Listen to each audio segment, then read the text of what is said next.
Hello everyone. दोस्तों, आज के इस वीडियो में हम स्टडी करने वाले हैं पॉइजनस इक्वेशन के बारे में। दोस्तों, सबसे पहले यह समझने का प्रयास करते हैं कि हमारे जो पॉइजनस इक्वेशन है वो हमें पढ़ने की आवश्यकता ही क्यों पड़ी है। देखिए, हमारे पास में डिफरेंट डिफरेंट रेडियस के पाइप हो सकते हैं, डिफरेंट डिफरेंट लेंथ के पाइप हो सकते हैं। तो इन पाइप के अंदर जो बहने वाला जो लिक्विड है, उस लिक्विड की वेलोसिटी है उसकी रेडियस पे और उसकी लेंथ पर किस तरह से डिपेंड होती है, उसी को हम फाइंड करने के लिए हमारी जो पॉइजनस इक्वेशन है उसको हम देखते हैं। हमारा जो मोटा पाइप है, उसमें से अधिक रेट के साथ लिक्विड फ्लो होगा, या जो पतला पाइप है, उसमें से अधिक रेट के साथ लिक्विड फ्लो होगा। उसके लेंथ के साथ क्या उसकी डिपेंडेंसी रहती है, इन सबको हम समझेंगे। मान लेते हैं हमारे पास में कोई एक पाइप है, जिसकी रेडियस है r और उस पाइप की जो लेंथ है, वो हमने मान रखी है l है, ठीक है? इस पाइप में कोई लिक्विड है, वो पॉइंट 1 से पॉइंट 2 की तरफ फ्लो कर रहा है, यानी कि इस डायरेक्शन में फ्लो कर रहा है।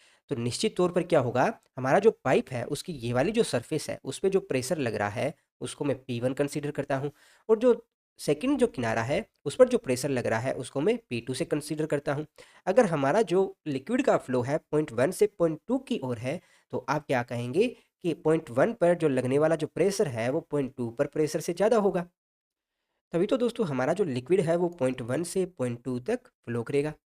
अब कोई लिक्विड किस रेट के साथ फ्लो कर रहा है वो हम आसानी से तभी बता पाएंगे जब हमें पता हो उस लिक्विड की विस्कोसिटी क्या है ना?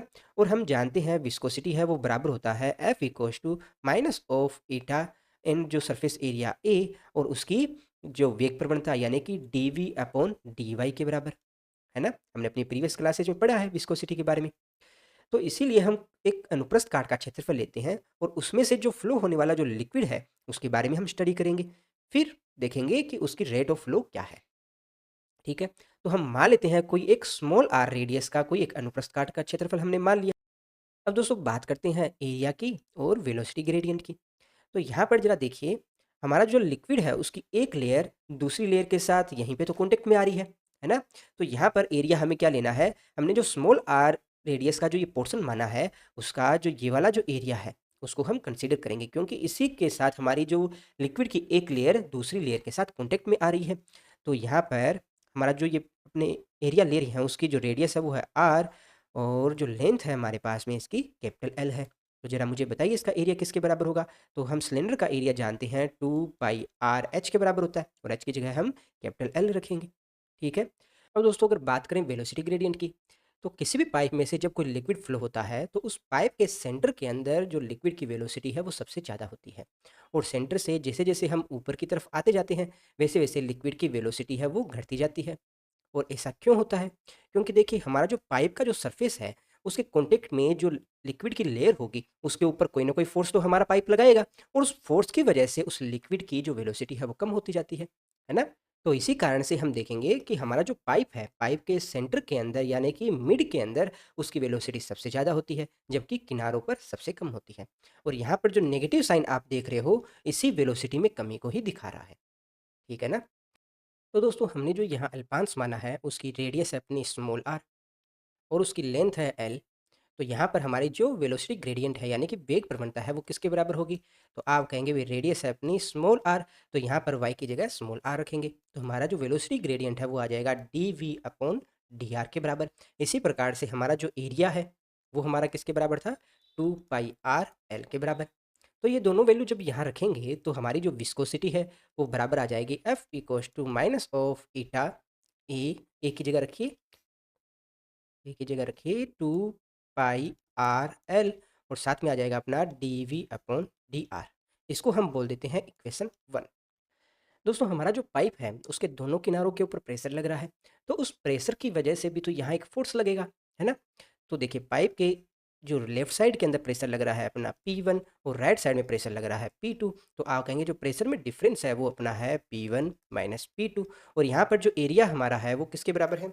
वो हमारा बराबर है पाई आर स्क्वायर के बराबर, क्योंकि हमने जो यहाँ पर अनुप्रस्थ काट माना है वो स्मॉल आर रेडियस का है। तो यहाँ पर एरिया आ गया अपना पाई आर स्क्वायर। तो लगने वाला जो फोर्स है वो किसके बराबर होगा? तो फोर्स बराबर होगा अपना प्रेशर इनटू एरिया के बराबर। तो प्रेशर यहाँ पर है P1 माइनस P2, और यहाँ पर जो एरिया है वो अपना है पाई आर स्क्वायर। इसे हम बोल देते हैं इक्वेशन 2। अब दोस्तों इक्वेशन 1 एंड 2 को इक्वल रखते हैं, क्योंकि इक्वेशन 1 में हमारे पास जो फ़ोर्स आ रहा है, वो हमारी है विस्कोसिटी और इक्वेशन 2 में जो हमारे पास फ़ोर्स आ रहा है, वो यहाँ प्रेशर डिफ़रेंस की वजह से जो फ़ोर्स लग रहा है, ठीक है? तो जब इनको बराबर रखेंगे तो हमारे पास में क्या आएगा? देखिए minus of eta 2 pi R L D V upon D R और राइट साइड में यहाँ आ जाएगा P1 माइनस P2 और साथ में आ जाएगा पाई आर स्क्वायर। बोथ साइड जो करता है उसको काटते हैं तो यहाँ पर पाई से पाई कैंसिल हो रहा है, इस आर से ये कैंसिल होगा। इस नेगेटिव साइन से जब बोथ साइड मल्टीप्लाई करेंगे तो हमारे पास में क्या आ जाएगा? Minus of P1 plus P2। Okay, तो फाइनली हमारे पास में क्या आ जाएगा? D V upon D R equals to हो जाएगा 1/2 ईटा, साथ में क्या आ जाएगा अपना P2 माइनस P1 और R। इस DR को भी इधर मल्टीप्लाई कर देते हैं, तो ज़रा कीजिए। तो DR को जैसे ही मल्टीप्लाई किया तो अपने पास में ये वैल्यू आ जाएगी, ठीक है? क्या हम यहाँ बोथ साइड इंटीग्रेट करें तो हमारा जो नेट वेलोसिटी है वो अपने पास में आ जाएगी? बिल्कुल आ जाएगी। तो ज़रा कीजिए बोथ साइड इंटीग्रेशन। तो ज़रा मुझे बताइए यहाँ पर हमारी जो लिमिट है वो कहाँ से कहाँ तक वेरी करेगी? तो देखिए ये है हमारा पाइप। इस पाइप के अंदर जो हमारी जो रेडियस है वो कहाँ से कहाँ तक वेरी कर रही है? तो आप कहेंगे इसका जो सेंटर है वहाँ पर जो रेडियस है वो हमारी है 0 और इसका ये वाला जो किनारा है यहाँ पर रेडियस है इसकी कैपिटल R जो कि हमें दे रखी है। इसका जो सेंटर है उसके ऊपर जो वेलोसिटी होगी वो सबसे ज़्यादा होगी और उस वेलोसिटी को हम मान लेते हैं v है। और जो इसका किनारा है उसके ऊपर वेलोसिटी है वो सबसे कम होगी, तो यहाँ सेंटर के कंपैरिजन में यहाँ मान लेते हैं वेलोसिटी है वो 0 है, ठीक है? तो यहाँ हमारी जो r है वो वेरी करेगी 0 से कैपिटल R तक और हमारी जो वेलोसिटी है वो वेरी करेगी v से 0 तक। तो यहाँ बोथ साइड जब इंटीग्रेशन करेंगे तो हमारे पास में वैल्यू आ जाएगी, देखिए minus of v equals to 1/2 eta P2 minus P1 और यहाँ पर इंटीग्रेशन करेंगे तो अपने पास में आ जाएगा R स्क्वायर बाई 2, ठीक है? लिमिट पुट करने पर यही वैल्यू आएगी। अब इस नेगेटिव साइन को भी जब मल्टीप्लाई करेंगे तो हमारा जो v है उसकी वैल्यू क्या आ जाएगी? 1/4 ईटा और साथ में आ जाएगा अपना P1 माइनस P2 और साथ में आ जाएगा R स्क्वायर। कुछ और मिसिंग है क्या यहाँ? हाँ, बिल्कुल, ये L है, ये अपनों ने नहीं लगाया, इस L को भी लगाइए यहाँ, ठीक है? तो फाइनली अपने पास ये वैल्यू आ गई। इसको थोड़ा और अच्छा लगे इसलिए कुछ ऐसा लिख देते हैं P1 minus P2 R square upon 4 ईटा L।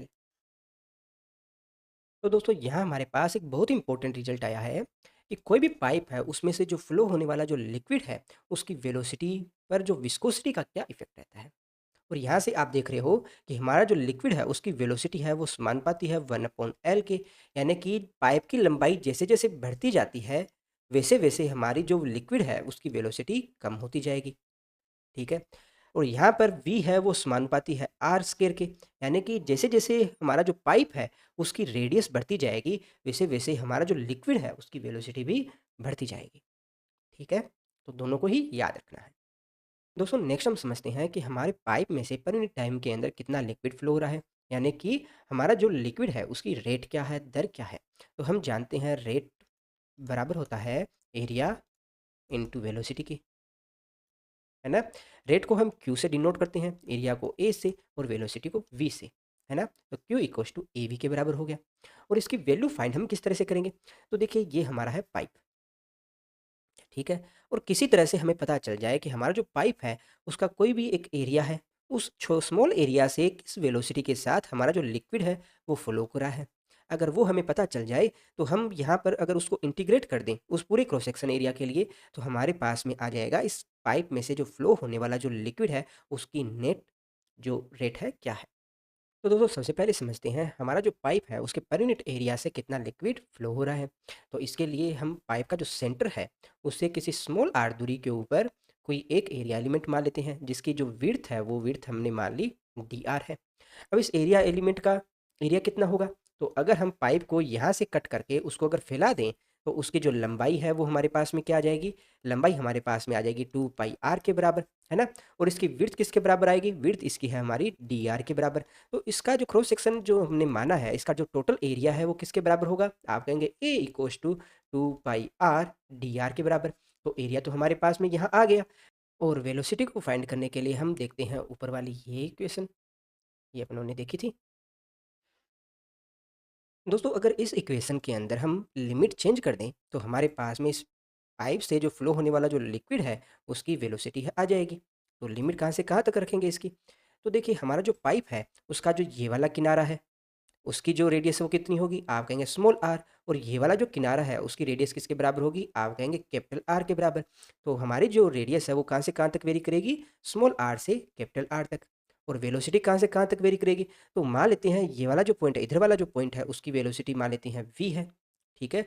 और जो किनारे को टच कर रहा है उस पॉइंट की जो वेलोसिटी है वो हम मान लेते हैं 0 है, ठीक है। तो ये लिमिट जब हम रखेंगे तो हमारे पास में वेलोसिटी क्या आ जाएगी, माइनस वी इक्वल्स टू, यहाँ पर हमारा आ जाएगा P2 माइनस P1, और नीचे आएगा अपना 2 ईटा एल, और आर डी आर है तो इसका आ जाएगा R square by 2। Limit put करेंगे तो हमारे पास में आ जाएगा capital R square minus small R square by 2, ठीक है। यहाँ से हमारी वेलोसिटी है आ जाती है P1 माइनस P2, और नीचे आ जाएगा अपना 4 ईटा एल, और साथ में आ जाएगा अपना R square minus R square, ठीक है। अब दोस्तों ऊपर जो रेट है इसके अंदर इसकी वैल्यू रखते हैं, Q equals to A V. तो रखिए जरा value, Q equals to A V. अब हमारा जो एरिया है वो कितना है, तो यहाँ पर हम इस अनुप्रस्थ काट का एरिया देख रहे हैं तो इसको हम डी ए से डिनोट करेंगे। तो इस एरिया में से जो लिक्विड फ्लो हो रहा है उसकी रेट को हम डी क्यू से डिनोट करेंगे। तो हमारा जो डी क्यू है वो किसके बराबर हो जाएगा, डी ए वी के बराबर होगा, है ना। तो यहाँ पर जो एरिया है यानी कि डी ए है उसकी वैल्यू रखिए, ये अपने पास में आ जाएगा 2 पाई आर डी आर। और वेलोसिटी हमारी है वी की वैल्यू रखिए, यहाँ पर वी की वैल्यू रखते हैं P1 minus P2 R square minus R square upon 4 eta L, और इधर वाली तरफ आ जाएगा डी क्यूब, ओके। इसको दोस्तों थोड़ा आगे और सिंप्लीफाई करते हैं, तो इस 2 से 4 कैंसिल आउट होगा तो 2 बचेगा, ठीक है। तो हमारा जो डी क्यू है वो किसके बराबर आ जाएगा, पाई, और नीचे बचेगा अपना 2 ईटा एल, और साथ में आ जाएगा P1 माइनस P2, और यहाँ अपना आ जाएगा R square minus R square और स्मॉल आर डी आर। अगर हम इसको इंटीग्रेट कर दें तो हमारा जो पाइप का जो अनुप्रस्थ काट का जो क्षेत्रफल है उसमें से जो टोटल जो लिक्विड फ्लो हो रहा है उसकी हम रेट फाइंड कर सकते हैं। तो जरा कीजिए बहुत सारे इंटीग्रेशन, इंटीग्रेशन हम कर देते हैं यहाँ पर। तो हमारी जो लिमिट है वो कहाँ से कहाँ तक वेरी करेगी, तो आप कहेंगे भाई हमारा जो स्मॉल आर है वो वेरी कर रहा है आर इक्वल्स टू 0 से R equals to capital R तक वेरी कर रहा है, और हमारा जो रेट है वो वेरी करेगी 0 से क्यू तक। तो 0 से क्यू, और यहाँ पर आर है वो 0 से कैपिटल आर तक वेरी कर रहा है। तो बोथ साइड इंटीग्रेट किया तो हमारे पास में आ जाएगा Q equals to pi P1 minus P2 upon 2 eta L. अब दोस्तों इस हिस्से का जब हम इंटीग्रेशन करेंगे तो स्मॉल आर को अगर हम अंदर मल्टीप्लाई कर दें तो हमारे पास में क्या आ जाएगा, यहाँ आ जाएगा अपना small are capital R square, और यहाँ पर हो जाएगा आर क्यूब। तो इसका इंटीग्रेशन कीजिए जरा, तो अपने पास में क्या आ जाएगा, देखिए लिमिट वेरी कर रही है 0 से आर तक, और यहाँ इंटीग्रेशन किया तो अपने पास में आ जाएगा capital R square into small R square by 2 minus of R की पावर 4/4, ठीक है। इसको थोड़ा और आगे सोल्व कीजिएगा तो हमारा आ जाएगा Q equals to pi P1 minus P2 upon 2 eta L, और यहाँ पर इसकी लिमिट रखेंगे तो अपने पास में आ जाएगा आर की पावर 4/2 माइनस आर की पावर 4/4, ठीक है। इसको थोड़ा और सिंप्लीफाई करेंगे तो देखिए आर की पावर 4 है, इसको बाहर ला सकते हैं अपने, ठीक है। Pi P1 minus P2 upon 2 eta L, R की पावर 4 बाहर आया, 2 भी बाहर आया, तो यहाँ पर बचेगा 2 माइनस 1/2, ठीक है। तो 1/2 ही बचेगा। तो इसको ओवरऑल सोल्व करेंगे तो अपने पास में नीचे क्या बचेगा, 1/4। सिंप्लीफाई कर देते हैं इसको, ठीक है। तो ओवरऑल अपने पास में जो रेट है वो क्या आ जाएगी, पाई P1 minus P2 upon 8 eta L, और साथ में आएगा आर की पावर 4, ठीक है। क्या हम P1 माइनस P2 है यानी कि जो प्रेशर में जो डिफरेंस है उसको हम डेल्टा P से डिनोट कर सकते हैं, बिल्कुल किया जा सकता है। तो यहाँ से हमारा जो डेल्टा P है उसकी वैल्यू किसके बराबर आ जाएगी, तो आप कहेंगे 8 eta L upon pi R की पावर 4, और साथ में आ जाएगा Q। तो ये वाली जो इक्वेशन हमारे पास में आ रही है इसी को हम कहते हैं आइजलिस इक्वेशन। तो दोस्तों बहुत ही इंपॉर्टेंट इक्वेशन है, इसको हमेशा याद रखिएगा क्योंकि इससे रिलेटेड काफ़ी बार क्वेश्चन है वो हमसे डायरेक्टली पूछे गए हैं। और ये इक्वेशन हमें क्या बताती है कि कोई भी पाइप है, उस पाइप के अगर दोनों किनारों पर जो लगने वाला जो प्रेशर है उनका डिफरेंस अगर डेल्टा पी है, ठीक है। तो और उसमें से जो फ्लो होने वाला जो लिक्विड है अगर उसकी जो रेट है वो हमें क्यों दे रखी है, ठीक है। तो हमारा जो प्रेशर और रेट में क्या रिलेशन होता है वो हमें ये इक्वेशन शो करती है। इस इक्वेशन को हम किसी वायर में से फ्लो होने वाले करंट के साथ करें तो हम जानते हैं ओम्स लॉ से V equals to I R होता है ना। जहाँ पर I है उस वायर में से फ्लो होने वाला करंट है, और हमारा जो वायर है उसके दोनों किनारों पर जो पोटेंशियल है वो मान लेते हैं V है, और हमारा जो रजिस्टेंस यहाँ आ रहा है वो है कैपिटल R। ठीक है? तो V equals to I R होता है। इसी प्रकार से हमारा जो पाइप है, पाइप में से जो लिक्विड फ्लो हो रहा है, उस फ्लो होने वाले लिक्विड की रेट हमारे पास में Q है। ठीक है? और दोनों किनारों पे जो प्रेशर लग रहा है, यानी कि जो पोटेंशियल डिफरेंस है वो हमारा आ रहा है V, यानी कि डेल्टा P। तो हमारा यहाँ रेजिस्टेंस है वो किसके बराबर होगा? तो दोनों इक्वेशन को अगर हम कंपेयर करें, इस इक्वेशन 1 को इक्वेशन 2 के साथ, तो यहाँ पर हमारा जो लिक्विड फ्लो हो रहा है उस पर रेजिस्टेंस कितना लग रहा है? तो आप कहेंगे R equals to 8 eta L upon pi R की पावर 4। ठीक है? तो ये बहुत ही इंपॉर्टेंट रिजल्ट है, बहुत सी जगह हम इसको डायरेक्टली यूज करेंगे। आज की वीडियो में बस इतना ही। नेक्स्ट वीडियो में हम देखेंगे कि किसी भी पाइप का सीरीज या पैरेलल कॉम्बिनेशन क्या होता है। तो वीडियो में लास्ट तक बने रहने के लिए आप सबका धन्यवाद। Thank you.